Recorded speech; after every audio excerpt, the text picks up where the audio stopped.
ಪಂಥವನ್ನು ಕೊಟ್ಟಿದ್ರು, date fix ಆಗಿದೆ, time fix ಆಗಿದೆ, ಸ್ಥಳ ಫಿಕ್ಸ್ ಆಗಿದೆ ಸರ್. ಇದು ಭಾಳ ಪ್ರಸ್ತುತವಾಗಿರುವಂಥ ವಿಚಾರ.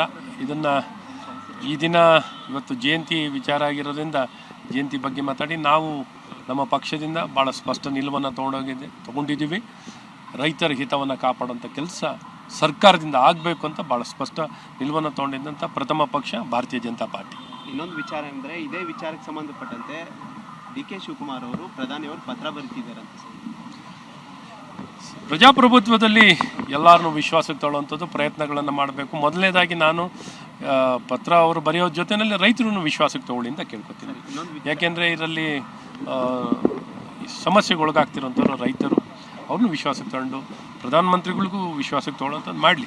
ಒಟ್ಟಾರೆ ಎಲ್ಲರನ್ನೂ ವಿಶ್ವಾಸಕ್ಕೆ ತೊಗೊಂಡು ಒಂದು ಒಳ್ಳೆಯ ಉದ್ದೇಶಕ್ಕೆ ಸರ್ವಪಕ್ಷ ಎಲ್ಲ ಇದಕ್ಕೆ ಸಮಸ್ಯೆಗೆ ಒಳಗಾಗ್ತಿರೋಂಥ ವ್ಯಕ್ತಿಗಳನ್ನು ವಿಶ್ವಾಸಕ್ಕೆ ತಗೊಂಡು ಈ ಮುಂದಿನ ಕಾರ್ಯ ಮಾಡಲಿ. ಒಳ್ಳೆಯ ಅಭಿವೃದ್ಧಿ ಆಗಲಿಕ್ಕೆ, ಪ್ರಗತಿಯನ್ನು ಕಾಣಲಿಕ್ಕೆ ಯಾವತ್ತೂ ಸ್ವಾಗತ. ಆದರೆ ಅದಕ್ಕೆ ಆದಂಥ ರೀತಿ ನೀತಿ ಇದೆ, ಆ ರೀತಿ ನೀತಿಗಳನ್ನು ಅಳವಡಿಸ್ಕೊಂಡು ಮಾಡಿ ಅಂತ ನಾವು ಕೇಳ್ತೀವಿ. ಸರ್, ಕೊನೆ ಪ್ರಶ್ನೆ, ರಾಜಕೀಯ ವಿಚಾರ ಒಂದು ಕಡೆ ಆದರೆ ಉತ್ತರ ಕರ್ನಾಟಕ ಆಲ್ಮೋಸ್ಟ್ ಎಲ್ಲ ಭಾಗದಲ್ಲಿ ನೀರಿನ ಸಮಸ್ಯೆ, ಕುಡಿಯೋ ನೀರಿನ ಸಮಸ್ಯೆ, ಬೇಸಿಗೆ ಬರ್ತಾ ಇದೆ, ಕೆಲವು ಕಡೆ ಸಮಸ್ಯೆ ಇದೆ. ಇದಕ್ಕೆ ರಾಜ್ಯ ಸರ್ಕಾರ ಕ್ರಮ ಕೈಗೊಂಡು ತಕ್ಷಣ ಈ ಹವಾಮಾನದ ಏನೊಂದು ಫೋರ್ಕ್ಯಾಸ್ಟನ್ನು ನೋಡಿಕೊಂಡು ಒಂದು ಸ್ವಲ್ಪ ಮಳೆ ಕೊರತೆ ಬರುವಂಥದ್ದು ಕಾಣ್ತಿದೆ.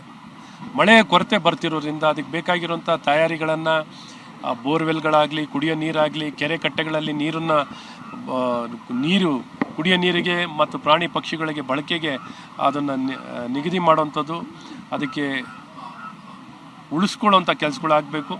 ಅದಕ್ಕೆ ಬೇಕಾಗಿರುವಂಥ ಕ್ರಮಗಳನ್ನು ಸರ್ಕಾರ ಕೈಗೆತ್ಕೋಬೇಕು. ಇನ್ನೂ ಸರ್ಕಾರ ತನ್ನ ಈ ದಿಕ್ಕಿನಲ್ಲಿ ಪ್ರಯತ್ನಗಳು ಕಾಣ್ತಿಲ್ಲ. ಹಾಗಾಗಿ ತಕ್ಷಣ ಮಂತ್ರಿಮಂಡಲ ವಿಸ್ತರಣೆಯನ್ನು ಮಾಡಿ ಸಂಬಂಧಪಟ್ಟ ವ್ಯಕ್ತಿಗಳನ್ನು ಜಿಲ್ಲಾವಾರು, ಈಗೇನು ಜಿಲ್ಲಾವಾರು 4-5 ಜಿಲ್ಲೆಗೆ ಒಬ್ಬೊಬ್ಬರು ಇದ್ದಾರೆ.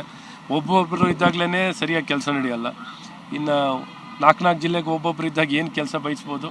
ಹಾಗಾಗಿ ಸರ್ಕಾರ ಮೊದಲೇ ಆದ್ಯತೆಯಾಗಿ ಈ ಒಂದು ಬರದ ಛಾಯೆ ಏನು ಮೂಡ್ತಿದೆಯೋ ಆ ದಿಕ್ಕಿನಲ್ಲಿ ಏನು ಕ್ರಮವನ್ನು ವಹಿಸಬೇಕಾಗಿದೆಯೋ ಆ ಕ್ರಮವನ್ನು ವಹಿಸೋ ಕೆಲಸ ತಕ್ಷಣ ಸರ್ಕಾರ ಮಾಡಬೇಕು.